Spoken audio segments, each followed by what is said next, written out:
Tu n'es pas allé à l'université? Mieux vaut que tu zappes les fiançailles. C'est ce que mon frère m'a dit, juste après que je lui ai prêté 10 000 $ pour organiser une fête de fiançailles luxueuse pour sa fiancée issue d'une famille fortunée. C'est vrai, je n'ai pas fait d'études supérieures. Mais je travaille d'arrache-pied depuis mes 18 ans. J'ai remboursé les dettes de notre famille, réglé les factures d'hôpital de maman, et je l'ai même aidé plus de fois que je ne pourrais le compter.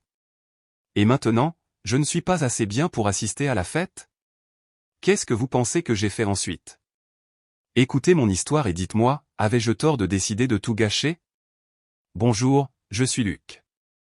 J'ai 28 ans, je suis développeur indépendant. J'aime la liberté, et je ne supporte pas la prétention, surtout lorsque quelqu'un prétend vous soutenir alors qu'au fond, il vous regarde de haut. Je n'ai jamais suivi le chemin normal que les gens attendaient de moi, et peut-être à cause de cela, je n'ai jamais été considéré comme « normal » dans ma famille. J'ai grandi dans une famille ouvrière. Nous ne mourions pas de faim, mais nous n'étions pas non plus à l'aise. Mes parents ont toujours cru que la seule façon de changer sa vie était de faire des études supérieures, obtenir un diplôme, puis trouver un emploi respectable avec des avantages et une pension. Mais je voyais les choses différemment. Juste après le lycée, je savais que la salle de classe n'était pas faite pour moi. Je ne me sentais pas concerné par les cours magistraux, les manuels scolaires, ni par la rédaction de dissertations sur la littérature ancienne. Je ne voulais pas m'endetter pour suivre des cours que je pouvais apprendre plus rapidement et de manière plus pratique grâce à YouTube, des livres et des essais-erreurs. J'ai donc choisi une autre voie. Je suis resté en ville, j'ai fait des heures supplémentaires dans un vieux magasin de réparation d'ordinateurs, et j'ai passé toutes mes nuits à apprendre à coder et à concevoir. Silencieusement, étape par étape, je me suis construit quelque chose. Je ne m'attendais pas à ce que ma famille m'encourage, mais je ne pensais pas non plus qu'ils me tourneraient le dos si vite. Au début, c'était le silence gêné, puis sont venus les regards de travers pendant le dîner, les commentaires déguisés en inquiétude mais lourds de jugement, tu travailles juste en ligne. Quand est-ce que tu vas prendre ta vie au sérieux? Ou pire, les soupirs chaque fois que les voisins se vantaient que leur enfant était entré dans une grande université. J'ai commencé à gagner de l'argent à 20 ans au plus que mon cousin qui venait d'obtenir son diplôme mais cela n'avait pas d'importance pour eux. J'étais toujours le gars sans diplôme, trop têtu et un peu bizarre. Je me suis habitué à être jugé comme ça jusqu'à ce qu'un jour, quelque chose se produise dans la famille qui ait tout mis au grand jour. Plus de critiques subtiles, plus de faux semblants. Cela s'est produit il y a 2 ans, lorsque ma famille s'est préparée pour la fête de fiançailles de mon frère James. James a 4 ans de plus que moi, et depuis que nous étions enfants, il a toujours été la fierté de la famille. Il a été le premier à aller à l'université, il a toujours ramené de très bonnes notes, et il était fièrement appelé « l'enfant Spencer idéal ». Moi?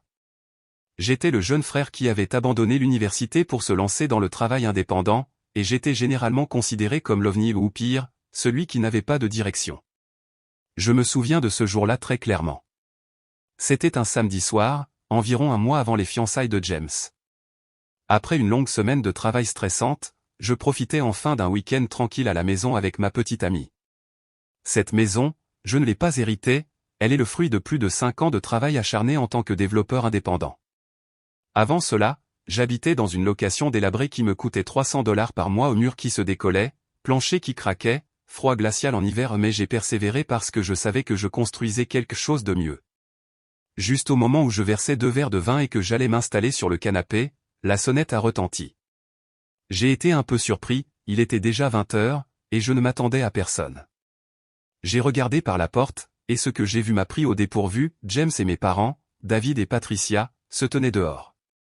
Nous n'étions pas le genre de famille à faire des visites surprises, surtout pas tous les 3 à la fois. Toujours confus, j'ai souri, ouvert la porte et les ai accueillis poliment. Eh bien, c'est une surprise. Entrez, il fait froid dehors. Ils sont entrés dans le salon, les yeux errants dans l'espace. Mon père n'a pas beaucoup parlé, il a juste fait un léger signe de tête. Ma mère a souri doucement, comme si elle essayait de garder les choses chaleureuses et décontractées. James a un peu traîné, les yeux scannant les murs et les meubles, comme s'il évaluait les lieux. J'ai gentiment fermé la porte derrière eux et je les ai suivis dans le salon. Personne n'avait encore rien dit directement, mais je le sentais, ce n'était pas juste une visite amicale, quelque chose d'autre allait arriver. J'ai sorti un pichet d'eau fraîche et j'en ai versé un verre pour chacun. Personne n'y a touché. Ma mère a juste posé sa main sur le bord du verre sans prendre une gorgée. Mon père a continué à regarder autour de la maison, ses yeux évitant quelque chose, peut-être la conversation elle-même. James est resté immobile, les doigts entrelacés, regardant occasionnellement sa montre. La pièce est restée silencieuse pendant près de 5 minutes, pas un mot. J'ai commencé à réaliser qu'il ne parlait pas parce que Sophia était là. J'ai surpris ma mère en train de jeter des regards hésitants dans sa direction. Pas de petite conversation, pas de sourire poli. Il était clair que tous les trois agissaient comme si la présence de Sophia était indésirable. Sophia l'a remarqué aussi. Elle a doucement posé son verre, s'est penchée vers moi et a chuchoté assez fort pour que je puisse entendre, « Je vais sortir un peu. Je ne pense pas que je devrais être là pour ça. » J'ai hoché la tête. Elle s'est levée, a souri poliment à tous les trois, et s'est dirigée tranquillement vers la porte. Personne ne l'a arrêtée, personne n'a dit un mot. Au moment où la porte s'est refermée, ma mère a été la première à parler. « Luc, je sais qu'aborder ce sujet si directement n'est pas idéal, mais c'est important. » Elle a regardé mon père comme si elle voulait qu'il reprenne la conversation. Il s'est raclé la gorge et est allé droit au but. Il s'agit des fiançailles de James. Tout est presque prêt, mais il nous manque encore une somme assez importante. Je n'ai rien dit, j'ai juste attendu. James est intervenu ensuite, sans aucune fioriture. « J'ai besoin de ton aide, 10 000 $. Chloé est bien, tu connais sa famille, elle est aisée. Si on garde les choses trop simples, ça va faire mauvais genre. » Ses parents remarquent ce genre de choses. Je ne veux pas que notre côté ait l'air de ne pas être préparé. J'ai regardé James droit dans les yeux, puis je me suis tourné vers mes parents. L'ambiance dans la pièce donnait l'impression qu'ils attendaient tous que j'acquiesce sans poser de questions. Je me suis penché en arrière et j'ai croisé les bras. C'est beaucoup d'argent. J'aurais besoin de temps pour y réfléchir. Personne n'a réagi, mais leurs yeux en disaient assez. Ils n'avaient pas l'habitude d'entendre, peut-être, de ma part, et ils n'étaient pas venus jusque-là pour m'entendre réfléchir. Après ma réponse, ils n'ont plus rien dit, ils sont juste restés assis quelques secondes de plus, puis se sont levés tranquillement et ont commencé à sortir. Pas de merci, pas de mots d'adieu, pas de rappel. Le sentiment dans la pièce n'était pas exactement tendu, mais il était loin d'être chaleureux. Je les ai accompagnés jusqu'à la porte et j'ai légèrement hoché la tête en guise d'au revoir silencieux. James est sorti le premier, sans même me regarder. Mon père l'a suivi, sans rien dire. Ma mère a été la dernière à partir. Elle s'est arrêtée un instant, m'a regardé brièvement, puis est sortie sans un mot. J'ai fermé la porte derrière eux, je me suis appuyé doucement contre la poignée et j'ai pris une longue inspiration. Je ne me sentais pas coupable, mais je ne me sentais pas bien non plus. Le lendemain, un café à la main, j'étais debout dans la cuisine quand mon téléphone a sonné. C'était ma mère. « C'est moi », a-t-elle dit. « On organise une petite réunion ce soir. Passe nous voir et amène ta petite amie aussi. » Sa voix était calme, comme si la conversation tendue de la veille ne s'était jamais produite. Je n'ai pas demandé ce qui était l'occasion, je n'ai pas été surpris non plus. Je savais exactement de quoi il s'agissait, toujours à propos de l'argent. Il n'avait pas abandonné. Hier soir, c'était la première étape, ce soir, la deuxième étape, le dîner de famille. Je n'ai pas refusé, j'ai juste répondu, je serai là. Sophia viendra avec moi. Je voulais voir ce qu'il planifiait cette fois-ci. À 18 h, je me suis garé devant la maison de mes parents. Il y avait pas mal de voitures garées dehors, on dirait qu'ils avaient invité toute la famille élargie pour s'assurer que la pièce soit complète. Dès que je suis entré, quelques proches près de la porte se sont tournés pour me saluer, quelques accolades, quelques questions polies, comment va le travail ces temps-ci? Où est ta petite amie? J'ai gardé mes réponses courtes. Ce n'était pas froid, mais pas trop chaleureux non plus. Sophia marchait à côté de moi, arborant son calme sourire habituel et doux, comme je m'y attendais. L'atmosphère était festive. La nourriture était bien préparée, et il y avait du vin et des amuse-gueules. Les gens discutaient et riaient. Personne n'a mentionné la veille, c'est-à-dire jusqu'à ce que tante Lita rompe le silence. « Luc, a-t-elle dit, je sais que tu es un homme de principe, mais cette histoire avec James, c'est important. C'est une occasion joyeuse. Je pense que si tu peux aider, tu devrais le faire. » La pièce s'est tue juste une seconde avant que je puisse répondre. Quelques autres parents ont ajouté, la famille est de la famille, n'est-ce pas? C'est juste un peu de soutien. C'est pour ça qu'on est là. J'ai jeté un coup d'œil autour de moi, tous les yeux étaient fixés sur moi, pas de manière forcée cependant. C'était plus comme si ce moment avait été mis en scène, et que c'était maintenant mon tour de dire oui. J'ai fait une pause pendant quelques minutes, puis j'ai finalement hoché la tête et j'ai dit, très bien, j'aiderai. Immédiatement, j'ai vu le visage de ma mère se détendre, mon père s'est redressé, James avait l'air surpris. Juste au moment où il ouvrait la bouche pour sourire, j'ai ajouté, mais l'argent n'ira pas à James ou à maman et papa. Je paierai le lieu directement. Envoyez-moi la facture, et je la réglerai. Et James me remboursera dans les 3 mois, avec tous ceux qui sont présents comme témoins. Il y a eu un bref silence. James a regardé mes parents, mon père a regardé ma mère. Après quelques secondes, James a fait un signe de tête hésitant. Très bien, ça marche. Je promets de te rembourser dans 3 mois. Ma mère m'a souri, le genre de sourire qui essayait de paraître décontracté. Tu es prudent, et c'est bien, tant que tout est fait à temps. Je n'ai rien dit d'autre. Sophia et moi sommes restés une vingtaine de minutes de plus, puis nous sommes partis. Le lendemain, je suis allé au Maple Crest Banquet Hall, où se déroulerait la fête de fiançailles de James et Chloé. J'avais appelé la veille, juste après le dîner de famille, pour prendre rendez-vous avec le responsable. Tout était prêt, il ne restait plus que le paiement. Après avoir vérifié tous les détails, j'ai payé 70% du coût total d'avance, comme le contrat l'exigeait. Le reste serait réglé après l'événement. Debout à la réception avec le contrat en main, j'ai sorti mon téléphone et j'ai pris une photo de l'accord et du reçu. Pas de mots supplémentaires, je l'ai simplement laissé tomber dans le chat de groupe familial, le paiement est effectué comme promis. Moins d'une minute plus tard, les réponses ont commencé à arriver, d'abord ma mère, merci beaucoup, Luc. On apprécie. Puis mon père, tu as fait ce qu'il fallait. On est fier de toi. Et enfin James, il a envoyé un emoji applaudissant suivi de « Je te dois un dîner. Assure-toi juste que le reste est payé à temps. » Très bien. J'ai regardé ce dernier message, aucune réaction, aucun emoji, aucune réponse. Je n'ai pas fait ça pour être félicité, et je ne l'ai pas fait pour que quelqu'un me doive quelque chose. Je tenais parole. Et puis, la chose la plus inattendue que ma famille m'ait jamais faite s'est produite, la chose même qui a brisé ce que mes parents avaient toujours appelé « famille ». 3 jours avant les fiançailles, ma mère a appelé. « Viens dîner à la maison.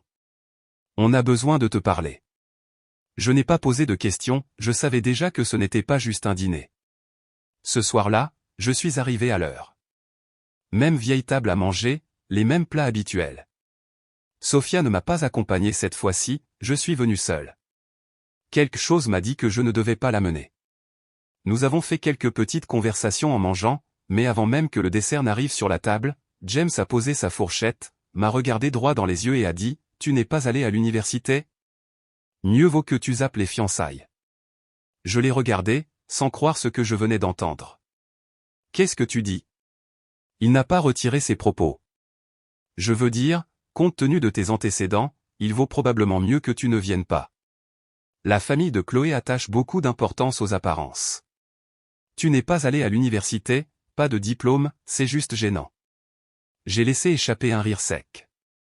Je viens de payer 10 000 $ pour cette foutue fête, et maintenant tu me dis que je ne suis pas assez bien pour y être. Ma mère a interrompu, sa voix rapide, presque paniquée. Ne le prends pas mal. James ne voulait rien dire de mal. C'est juste son côté de la famille, en particulier.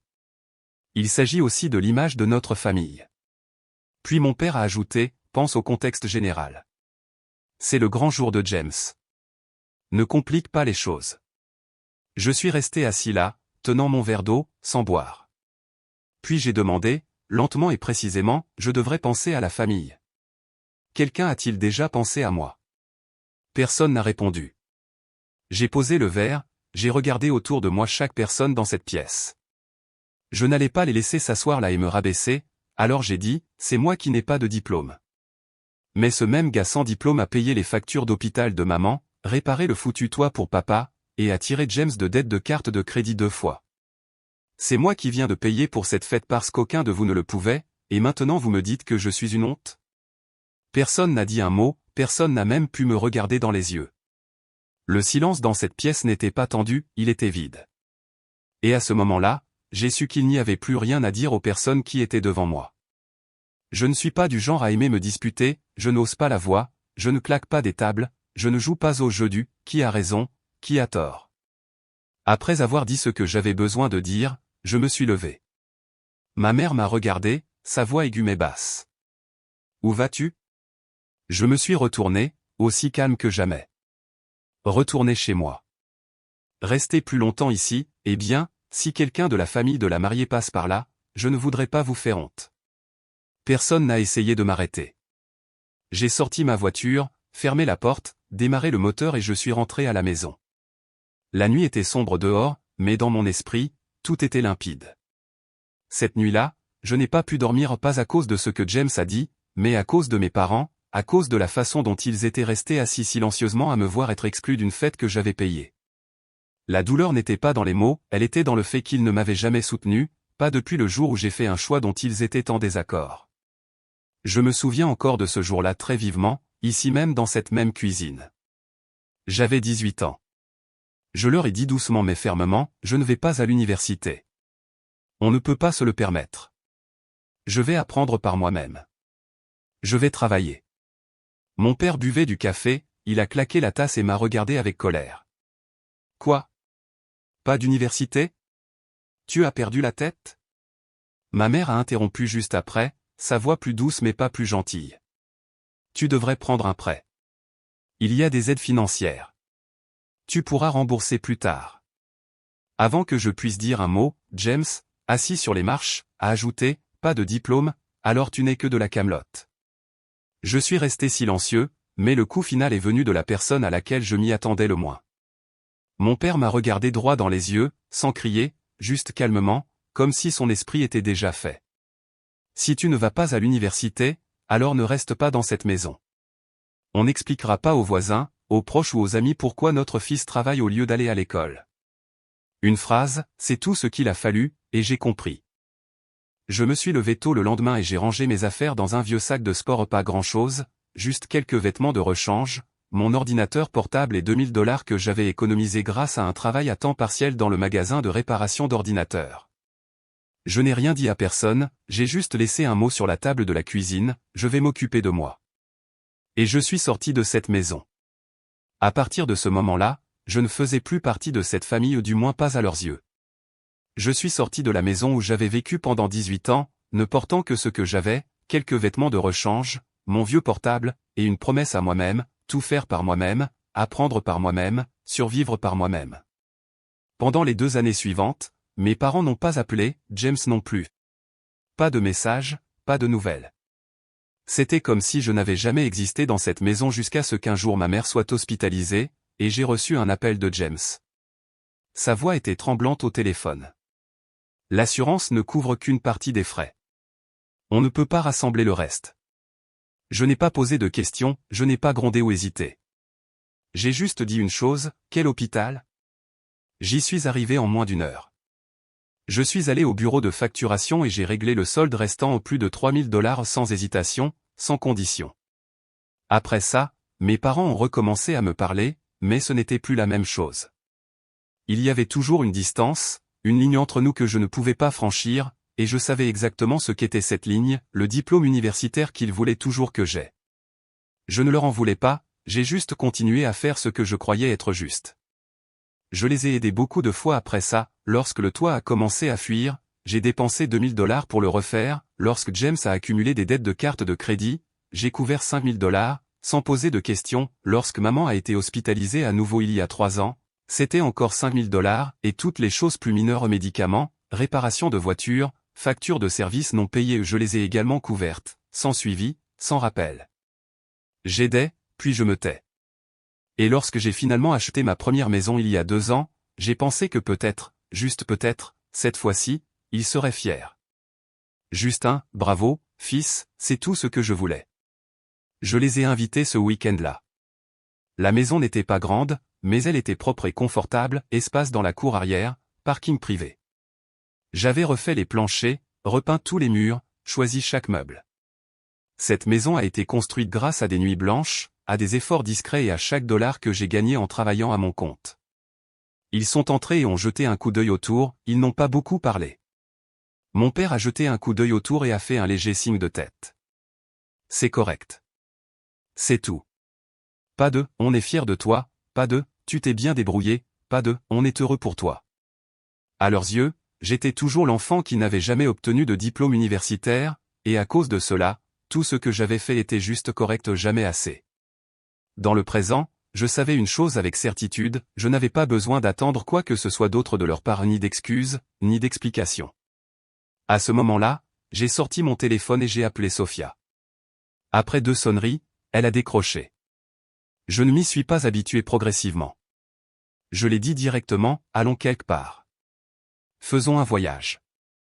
Sophia a semblé surprise. Où? Tu n'as pas une fête de fiançailles chez James? J'ai fait une pause d'1 seconde, puis j'ai répondu, je viens de me faire désinviter. Il y a eu un silence à l'autre bout du fil. Puis, d'une voix plus douce, Sophia a demandé, qu'est-ce que tu veux dire par désinvité? Je lui ai tout raconté brièvement, pas de diatribe, pas d'amertume, juste la vérité. Elle est restée silencieuse pendant un long moment, puis elle a dit calmement, alors, allons-y. Non pas pour fuir, mais pour se réinitialiser. Nous méritons des jours où personne ne nous juge. Nous avons choisi le Four Seasons Resort à Maui, à Hawaï. Je voulais aller loin, assez loin pour que personne ne puisse nous atteindre et assez cher pour envoyer un message silencieux à ma famille. Je n'avais pas besoin d'un diplôme pour bien vivre.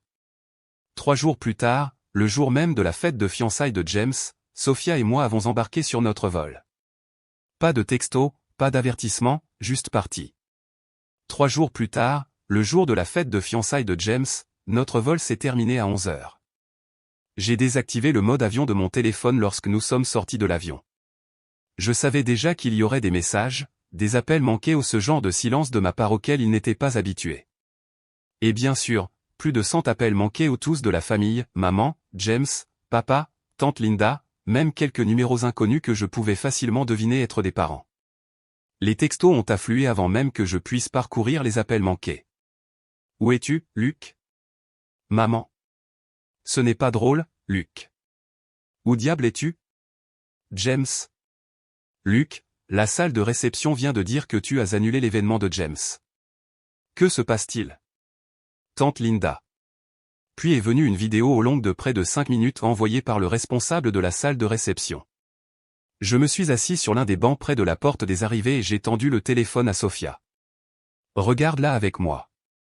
Nous avons appuyé sur lecture. La vidéo s'est ouverte avec James debout devant la salle de banquet, l'air paniqué. Derrière lui, Chloé se disputait bruyamment avec un membre du personnel de la réception.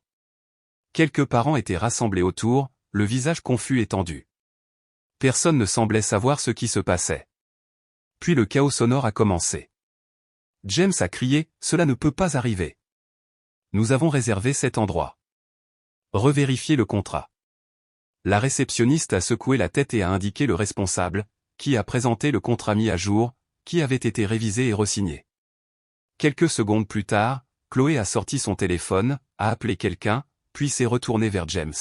« Je te l'avais dit », a-t-elle lancé, « on ne peut pas faire confiance à ta famille. » Elle a lancé quelques mots cinglants de plus, puis, sans hésiter une seconde, elle a enlevé sa bague, l'a jetée dans la main de James et s'en est allée.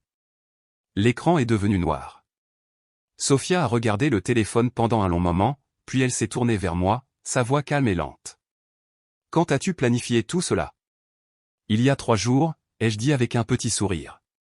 Juste après avoir réservé notre voyage. Je lui ai tout expliqué. Je suis retourné à la salle de banquet le lendemain matin après que James m'a dit de sauter les fiançailles, j'ai rencontré le responsable, j'ai fait mettre à jour le contrat et j'ai payé le solde restant en entier, et je me suis assuré que ce que nous venions de voir dans la vidéo se produirait exactement de cette façon. Sophia m'a regardé, a secoué la tête non pas avec déception, mais avec incrédulité que je l'ai fait. Puis elle a demandé, un peu inquiète, « Et les 10 000 $? Tu sais que James ne va pas te rembourser. » J'ai hoché la tête. Je sais. Elle m'a regardé, attendant. J'ai dit lentement, clairement, mais je sais aussi autre chose. Qu'est-ce que c'est? A-t-elle demandé. J'ai croisé son regard et j'ai dit, j'ai enfin utilisé cet argent à bon escient. 10 minutes plus tard, le téléphone a sonné de nouveau. C'était ma mère. J'ai regardé l'écran pendant quelques secondes, puis j'ai répondu sans dire un mot. Sa voix est passée instantanément en pas de salutation, pas d'hésitation. Luc, où es-tu? Toute la famille est dans le chaos. J'ai répondu fermement, je suis en vacances. Elle a pratiquement crié dans le téléphone, des vacances? Aujourd'hui, c'est la fête de fiançailles de James. Qu'est-ce que tu crois faire, disparaître comme ça? Mon ton n'a pas changé. Je n'ai pas disparu. Je n'étais pas invité. Elle a claqué des dents, comme si elle ne pouvait pas croire ce qu'elle entendait. Pas invité ne signifie pas que tu as le droit de tout détruire. J'ai serré le téléphone plus fort et j'ai répondu simplement, j'ai juste choisi de ne pas laisser utiliser mon argent. Cette fête je l'ai payée, et j'ai décidé de la dépenser pour les gens qui le méritent. Il y a eu une pause pendant laquelle elle s'est étranglée pendant une seconde, puis elle a crié, le mérite? Tu viens d'humilier James devant sa famille, ses amis et la famille de la mariée. As-tu une idée de la façon dont cette famille a été exonérée? J'ai ri non pas de joie, mais d'une incrédulité lasse. Famille? J'ai payé tout ça, puis on m'a dit de ne pas venir parce que je n'avais pas de diplôme universitaire. Et c'est ce que vous appelez encore une famille. Elle ne l'a pas nié. Au lieu de cela, sa voix a coupé comme une lame, parce que tu n'es pas allé à l'université. Parce que tu es sans instruction, Luc. J'ai gelé pendant une seconde, mais elle n'avait pas fini. Sa voix s'élevant, qui crois-tu être, à faire ces petits boulots informatiques stupides? Personne ne te comprend. Tu n'es qu'une personne sans éducation, sans avenir, sans fondement. J'ai étudié ma voix, lente et précise. Vous pouvez penser ce que vous voulez, mais j'ai payé vos factures d'hôpital. J'ai réglé la dette de carte de crédit de James. J'ai réparé le toit de papa. Dites-moi, était-ce sans instruction? Elle a ricané, amère et acerbe. Et alors? Tu lances de l'argent et tu penses être un saint? J'ai pris une profonde inspiration. Non, je ne pense rien. Je sais. À partir de maintenant, ne m'appelle plus pour quoi que ce soit, même pas pour de l'argent. Puis est arrivé son coup final, froid et définitif, bien. À partir de ce moment, tu n'es plus mon fils. Ne reviens jamais. Je n'ai rien dit. Elle a craché, tu m'as entendu? Et j'ai répondu, non pas fort mais fermement, je t'ai entendu très clairement. Puis j'ai raccroché au pas d'hésitation, pas de seconde réflexion. Et pour moi, ce n'était pas un moment de rupture des liens, c'était juste la confirmation que cette relation était morte depuis longtemps. J'étais juste le dernier à vouloir le dire à haute voix. Après l'appel avec ma mère, la voiture de l'hôtel est arrivée pour nous prendre. J'ai complètement éteint mon téléphone. Je ne voulais plus entendre une autre voix ni voir un autre message, pas aujourd'hui. 1 heure plus tard, nous sommes arrivés à l'hôtel. L'endroit était paisible, impeccable, élégant comme je l'espérais. Mais avant de nous enregistrer, j'ai mis Sophia de côté à un endroit bien éclairé près du balcon. Nous avons pris une photo ensemble, juste nous deux debout au soleil. J'ai ouvert Instagram et j'ai téléchargé la photo. Je l'ai légendée, si votre famille vous désinvite un jour de la fête de fiançailles de votre frère simplement parce que vous n'avez pas fait d'études supérieures, ne soyez pas triste. Faites un voyage à la place, et profitez-en. Je l'ai rendu public et j'ai appuyé sur publier. Immédiatement après, j'ai ouvert mes contacts, James, maman, papa, tante Linda, mon oncle, une poignée de cousins. Un par un, j'ai appuyé sur « Bloquer le contact ». Je ne voulais plus que personne puisse me joindre ni par appel, ni par texto, ni par culpabilité. Environ 30 minutes plus tard, j'ai vérifié Instagram de nouveau. Le message explosait et les notifications affluaient, la plupart de la famille. Commentaire après commentaire me qualifiant d'égoïste, de honteux, d'une honte, m'accusant d'avoir humilié James et de ternir le nom de la famille. Je n'ai supprimé aucun commentaire. Je n'ai répondu qu'une seule fois, juste sous le message, si vous vous souciez autant de James, réunissez-vous, mettez $10 000, et organisez-lui une autre fête. J'ai joué mon rôle. Puis j'ai éteint le téléphone pour de bon et je me suis retourné vers Sophia, vers les vacances que j'avais choisies, vers la paix que j'avais gagnée. Ce soir-là, après que Sophia et moi ayons fini de dîner et que nous soyons retournés dans notre chambre d'hôtel, mon téléphone s'est allumé avec un message vidéo. C'était du responsable de la salle de banquet. Dans la courte note jointe, il a écrit « Ce que vous avez demandé a été fait. Merci de nous avoir permis de participer à quelque chose de significatif. » J'ai ouvert la vidéo. Elle montrait une salle pleine d'enfants orphelins rassemblés autour d'une longue table, riant, parlant, se jetant sur des assiettes empilées de nourriture. Un enfant souriait de toutes ses dents en mangeant un cupcake comme si c'était la meilleure chose au monde. Un autre tenait son dessert comme si c'était un trésor. La caméra du responsable se déplaçait lentement, respectueusement, capturant chaque table, chaque visage, chaque moment réel et non scénarisé. Sophia était assise à côté de moi en silence, regardant simplement. Je n'ai rien dit non plus. Nous avons regardé la fête de fiançailles que j'avais payée. Je ne voulais pas qu'elle soit gaspillée, et je ne voulais pas récupérer l'argent. Immédiatement après avoir réservé nos vols 3 jours plus tôt, je suis retourné à la salle de réception avec une nouvelle demande. Je leur ai demandé d'annuler l'événement initial et de contacter un orphelinat voisin, Windsor Children's Home. Je leur ai dit que je voulais faire don de tout le repas aux enfants. Le responsable a accepté, mais seulement s'il obtenait l'approbation du directeur de l'orphelinat. J'ai envoyé un courriel. J'ai appelé. Les préparatifs ont avancé plus vite que je ne l'attendais. Ainsi, tandis que ma famille était occupée à me chercher, un camion de traiteur livrait déjà ce repas haut de gamme destiné aux fiançailles de James à un endroit où il importait. Personne dans ma famille ne le sait, et je n'ai pas besoin qu'il le sache. Je ne pense pas avoir fait quelque chose d'héroïque.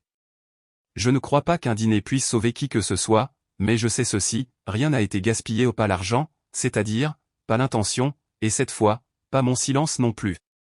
J'ai pris la fête même dont ils ont essayé de me priver et je l'ai utilisée comme un rappel que j'ai toujours le pouvoir de choisir la gentillesse.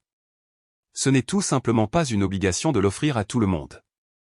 Les 2 jours suivants ont été les plus paisibles que j'ai connus depuis des années. Pas le genre de paix qui vient du luxe, pas le genre organisé qui a fière allure sur les médias sociaux, mais une paix réelle.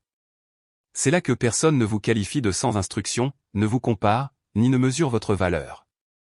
Ce voyage a été la pause dont je ne savais pas que j'avais besoin, un rappel silencieux que je n'ai pas besoin d'être accepté pour bien vivre. Sophia et moi avons passé la majeure partie du temps simplement ensemble, pas de plan, pas de rôle à jouer, pas de questions à répondre.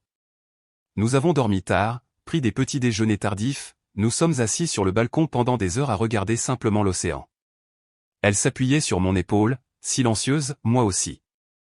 Nous n'avions pas besoin de dire grand-chose, juste savoir que nous étions là, pas pour quelqu'un d'autre, pas par devoir, cela suffisait. Le soir, nous nous promenions le long du rivage. Parfois, nous rions des choses les plus insignifiantes, parfois, nous ne disions rien pendant longtemps, mais aucun de nous ne se sentait vide.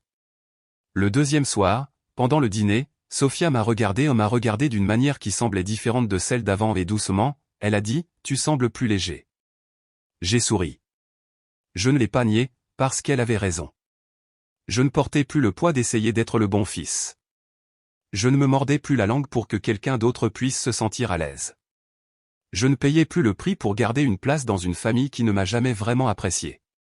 Et avec Sophia, je pouvais dire que cela signifiait quelque chose pour elle aussi. Elle m'avait vu être poussé hors de quelque chose qui était censé être fondamental, et maintenant elle me voyait me tenir à l'extérieur, non pas brisé, pas en train de supplier qu'on me laisse rentrer, juste stable. Le voyage n'a duré que quelques jours, mais il m'a appris quelque chose que je porterai toute ma vie, ce ne sont pas tous ceux qui sont nés dans la même maison qui sont destinés à marcher avec vous jusqu'à la fin. Mais si vous êtes chanceux, vous trouverez quelqu'un qui ne vous repoussera pas même lorsque le monde entier vous tourne le dos. 3 jours après le voyage, je suis rentré à la maison en même voiture, même route, même maison, celle pour laquelle j'ai travaillé dur pour l'appeler mienne. Sur le chemin du retour, je me suis demandé si quelqu'un pourrait attendre dehors, une voiture familière peut-être, ou un parent debout là, prêt à parler. Mais non. Le devant de ma maison était vide, complètement immobile. Personne n'attendait. Pas de notes, pas d'appel manqué, pas de coup à la porte, pas de message. Il y a 2 possibilités, ils ont accepté la vérité, je suis enfin sorti du cycle qu'ils ont passé des années à construire. Ou ils s'accrochent au silence, l'utilisant comme une punition silencieuse ou une sorte de « tu voulais de la distance, alors faisons-la permanente ».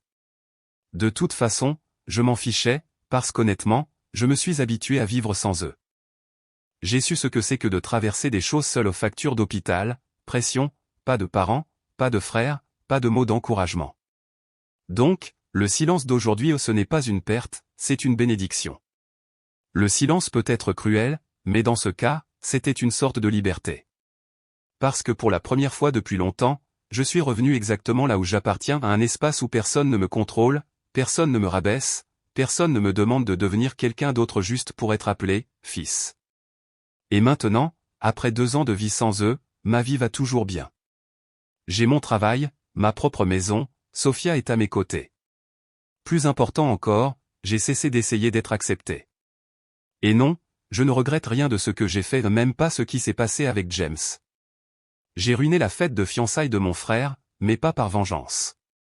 Je l'ai fait parce que je méritais, au minimum, le respect fondamental en tant que celui qui a rendu cette journée entière possible. C'est ici que mon histoire se termine.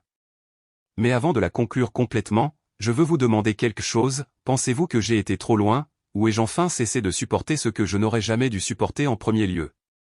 Laissez un commentaire ci-dessous, je veux savoir ce que vous en pensez. Et si une partie de mon histoire ressemble à la vôtre, n'oubliez pas de vous abonner. Merci de m'avoir écouté.